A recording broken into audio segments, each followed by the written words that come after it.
할렐루야. 오늘도 말씀을 들을 때 하늘의 신령한 기쁨이 여러분 삶과 함께 하기를 예수님 이름으로 축원합니다. 세계인의 유명한 암 전문의 의사 중에 원종수라는 박사님이 있습니다. 1951년 6월 25일 6.25 전쟁 때 태어났습니다.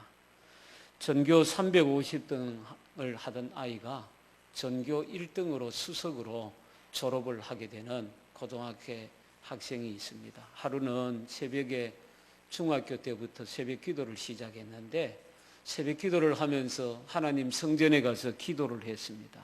아무도 없는 곳에서 새벽에 새벽 기도를 하는데 하나님이 종수를 불렀습니다. 종수야, 왜 왔느냐? 종수가 이렇게 대답했다고 합니다. 하나님이 좋아서 왔어요.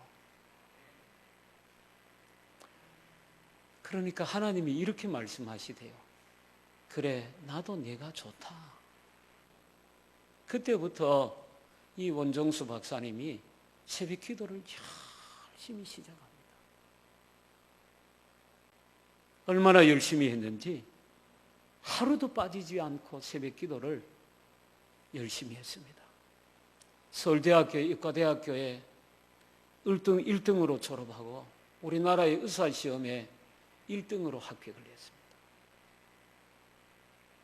전교 350등 하던 아이가 하나님이 좋아서 믿음으로 새벽자단을 쌓으면서 기도하면서 공부하니까 하나님이 은혜를 주셨습니다. 그래서 지금 전 세계 수많은 사람들이 이분한테 가서 암이 걸리면은 진단을 받아서 수술을 받으려고 합니다. 여러분, 오늘은 부족해도 기도하면 내일은 더 귀하게 하나님이 저와 여러분을 쓰실 줄로 믿습니다. 생활에 아쉬움이 있고 심각한 일이 있으면 내가 불평하지 말고 감사하며 믿음으로 하나님 앞에 기도하는 성도들이 되길 축원합니다. 하나님이 여러분의 기도를 들으시고 하나님의 거룩한 역사가 여러분 앞에도 일어나게 될 줄로 믿습니다. 결혼한 지 5년 된 가정에 아이가 없으면 다 걱정을 합니다. 기도합니다. 아이고, 우리 아이 집에 아이가 있어야 되는데 기도하지 않습니까? 그 가정을 위해 성도들이 기도를 해줍니다. 그런데 사라가 90세가 되어도 아이가 없으니까 경수가 끊어졌는데도 아이가 없으니 얼마나 가슴이 아팠겠습니까? 아브라함은 하나님의 약속을 그래도 믿고 있었습니다. 로마서 4장 19절에 보면 그의 몸이 남자로서 죽은 것 같고 사라의 태가 죽은 것 같았더라.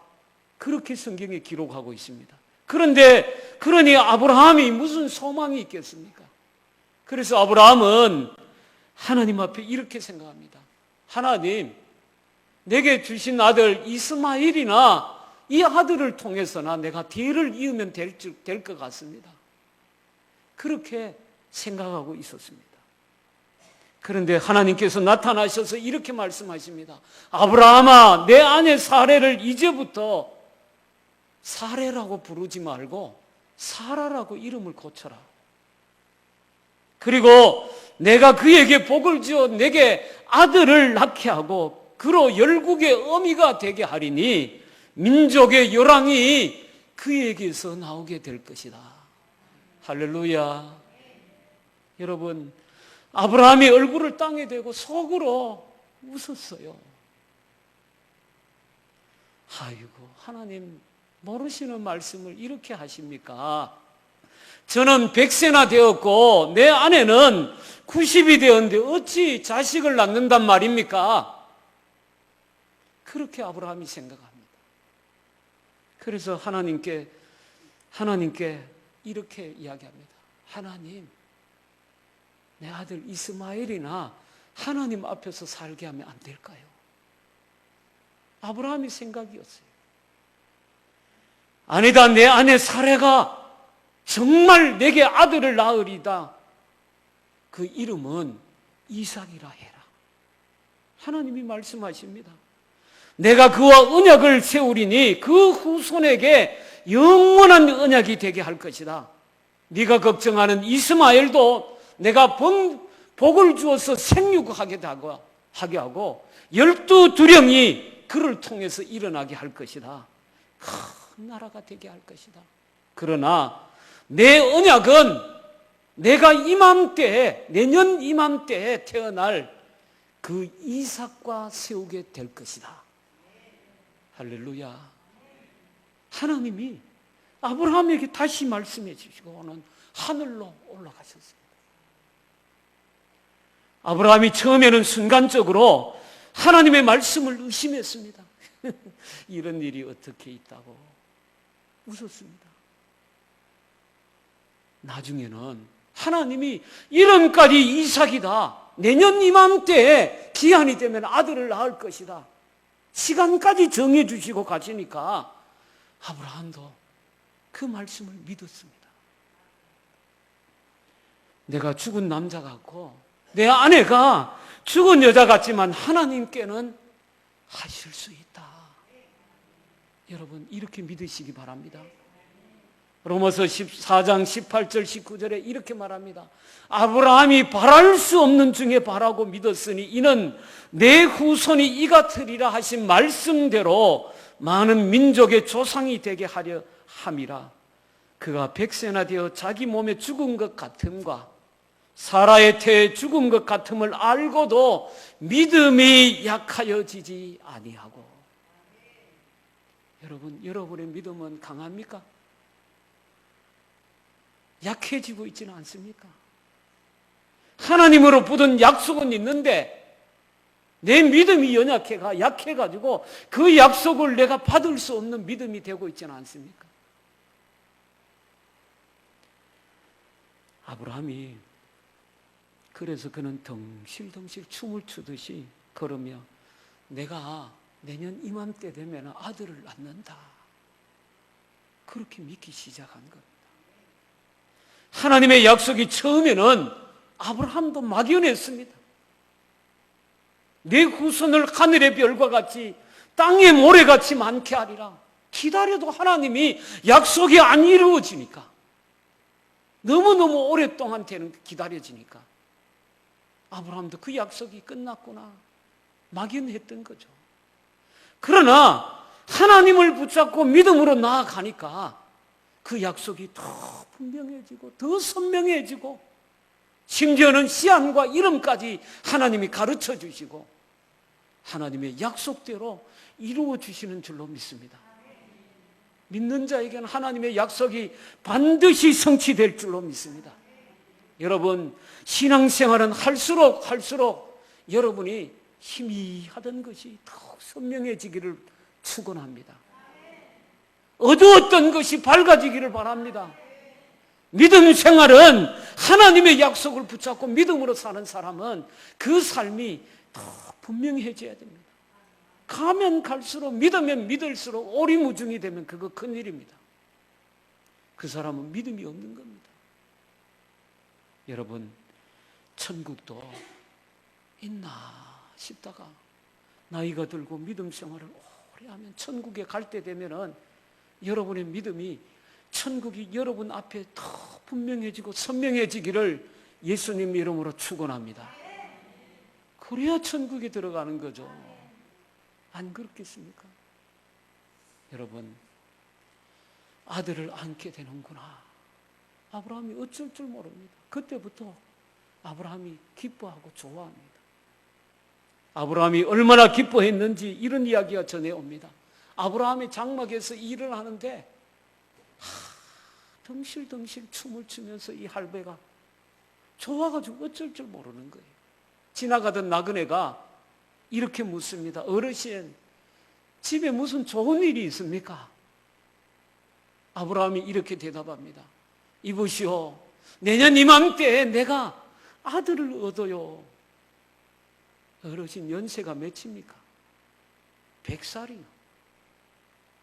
아내는 몇 살입니까? 90살입니다. 어르신 정신병원에 가 있어. 여러분, 그래도 아브라함은 하나님의 약속이니까 그 약속을 받고 나니 너무 기뻐서 어쩔 줄을 몰랐습니다. 100세 된 노인 아브라함과 이삭이 날 때까지 얼마나 기다렸겠습니까? 다시 사라와 함께 부부 생활을 했습니다. 그런데 정말 사라의 뱃속에 아이가 생긴 것입니다. 할렐루야. 여러분, 아브라함은 자기 씨를 통해서 사라가 그 씨를 받아서 아들 이삭을 얻었습니다. 100세가 된 나사. 성경에 보면은 아브라함이 그 이후에도 140이 넘어서도 부부 생활을 계속해서 나중에 첩을 하나 더 뒀죠. 구두라라는. 그래서 몇 남매를 더 낳냐면은 세 장가를 가서 6명의 아이들을 더 놓습니다. 사람의 능력으로는 할 수 없는 일이지만은 하나님의 능력 안에서는 하나님이 이루어 주실 줄로 믿습니다. 여러분 생각해 보십시오. 우리 교회, 우리 여러분들도 강건하여서 하나님의 은혜로 사는 복된 가정이 되기를 축원합니다. 사라의 배가 불러오니 온 동네 사람들이 다 웃습니다. 90난 할머니가 아이를 가져서 배가 불러오니 온 집안 종들이 사라의 배를 보고 웃지 않겠습니까? 아브라함도 웃고 사라도 웃고 자기 배를 보고 좋아서 웃는 거예요. 만일 연세가 70, 80대는 우리 장로님 같으신 분들이 권사님하고 결혼 생활을 해서 권사님이 배가 불러오면 어떻게 되죠? 할렐루야. 야, 이럴 수가 있나. 그죠? 배를 보는 사람마다 놀라가지고, 그죠? 한편으로는 웃기도 하고, 한편으로는 저럴 수가 있나. 그죠? 그런 광경이 이런 광경 아니겠습니까? 그죠? 90대 노인 사라가 잉태한 것이 놀라운 일입니다. 배가 불러서 다니다가 때가 되니까 사라가 순산을 했습니다. 귀한 아들이 태어났습니다. 얼마나 기뻤던지 아브라함이 웃고 사라가 웃고 세상 사람들이 다 웃었어요. 제가 아는 장로님은 독자로 사셨는데 아들 장로님이 또 독자예요. 그 아들이 또 독자야. 손주를 낳는 날 그 장로님이 며느리가 그 애를 집에서 순산을 하는데 얼마나 궁금했던지 애가 엥 그러면 태어나자마자 문을 열고 야야 나왔나 이랬다는 거예요. 그러고는 온 동네 사람에서 이 할아버지가 우리 집이 손자 났니데 손자 났어요. 손자 3대 독자를 넣으니까 그렇게 그 할아버지가 기뻤다. 여러분 생각해 보십시오. 100세나 된 아브라함이 그 아들을 낳았으니까 그 기쁨은 얼마나 기뻤겠습니까? 여러분 가정과 우리의 삶에 하나님이 웃게 하시고 기쁨을 주시는 하나님의 축복이 임하기를 축원합니다. 오늘 우리가 여기서 깨닫게 되는 것이 있습니다. 첫째는 사람에게는 불가능한 것도 하나님에게는 가능하다는 것입니다. 아브라함과 사라에게는 아들을 낳는 것이 불가능한 일이었습니다. 자기 아내 또 경수가 떨어졌습니다. 자기도 힘이 없습니다. 하나님께서는 그들을 다시 젊게 하시 아들을 낳게 하셨습니다. 여러분 아시죠? 할 수 있거든이 무슨 말이냐? 믿는 자에게는 능하지 못하심이 없느니라. 하나님의 이 능력이 오늘 저와 여러분에게 임하기를 축원합니다. 마가복음 10장 46절에서 52절에 보면은 소경 거지 바디메오의 이야기가 나옵니다. 소경으로 사는 것도 힘든데 얼마나 힘든 삶인지 거지로 삽니다. 사람 들 앞에 매일 구걸을 하면서 사는 거지였습니다. 여러분 그렇게 살 수밖에 없는 처지였으니까 어느 날 그의 앞에 들려온 신기한 소식은 정말 그의 귀를 놀랍게 하였습니다. 이 사람아, 자네도 나사렛 예수를 만나야 하네. 예수는 만나는 사람마다 다 모든 병을 다 고쳐주신다네. 소경도 고치고 절름발이도 일어나고 죽은 자도 예수님은 살리실 수 있는 분이라네. 소경 거지 바디메오에게 예수님이 소식이 들려옵니다. 그분은 이 세상에 오신 하나님의 아들이시고 메시아라고 사람들이 이야기하네. 안 못 보는 소경이라고 놀리지 마이소. 무슨 소리 그런 소리 아니야껴. 이 사람아, 내가 왜 당신한테 거짓말을 해? 예수님은 하나님의 아들로 이 땅에 오신 메시아라네. 자네도 한번 만나봐. 그런데 예수님이 바로 이 소경 거지 바디메오의 앞을 지나가신다는 겁니다. 여러분, 하나님의 말씀을 믿으면, 듣고 깨달으면 믿음이 생겨나야 됩니다. 희망이 솟아올라야 됩니다. 어깨가 축 처져 있던 사람이 교회에 들어와서 하나님의 말씀을 받을 때 새 힘이 솟고 능력이 솟아나야 됩니다. 하나님의 말씀에는 능력이 있기 때문입니다. 믿음은 들으면서 생기는 것입니다. 희망도 들으면서 솟아납니다. 바디메오는 아직 소경이고 거지지만 내가 예수님을 만나야 되겠구나. 나도 한번 예수님 만나봐야 되겠구나.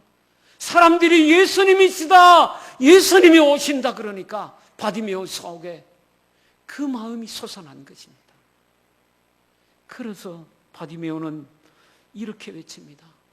다윗의 자손 예수여, 나를 불쌍히 여겨 주옵소서. 다윗의 자손 예수여, 나를 불쌍히 여겨 주십시오. 여러분, 사람들이 바디메오에게 이러죠. 야, 귀한 분이 지나가는데 왜 이렇게 시끄럽냐? 시끄럽다 이놈아. 그 소경 거지 바디메오를 무시하면서 조용하라고 그렇게 이야기합니다. 그래도 바디메오는 큰 소리로 다시 외칩니다. 다윗의 자손 예수여, 나를 불쌍히 여기소서. 다윗의 자손이란 말은 주님이 성경에 약속하신 메시아이신 예수님, 이 말입니다. 나는 메시아이신 예수님을 부르고 있습니다, 이 말입니다. 예수님은 가시던 길을 멈추시고는 주님께서 그를 부르셨습니다. 여러분 생각해 보십시오. 소경 거지 바디메오가 그냥, 야 이놈아 시끄럽다, 네가 소경이 예수님 만나서 뭐하냐, 그렇게 이야기할 때 그냥 그 자리에 주저앉아 버렸다라면은 바디메오는 예수님 못 만났습니다. 만날 수가 없었을 것입니다. 자기를 방해하는 모든 사람들을 물리치고 예수님을 쫓아가면서 다시 예수님을 부르고 또 예수님을 부르니까 예수님이 가시던 길을 멈추시고 돌아보시고는 그를 부르라고 하셨던 것입니다. 여러분도 주님 앞에 나갈 때 여러분을 주님 앞으로 나아가지 못하는 것, 세상에 여러 것이 있다면 그것을 빨리 떨쳐버리고 주님의 이름을 부르며 믿음으로 나아가기를 축원합니다. 그때 주님께서 주님 앞에 나아가니까 모든 문제가 해결되었습니다. 예수님께서 여러분 앞에 서시면은 여러분의 문제는 다 해결될 것입니다. 예수님께서 여러분의 아들과 딸 앞에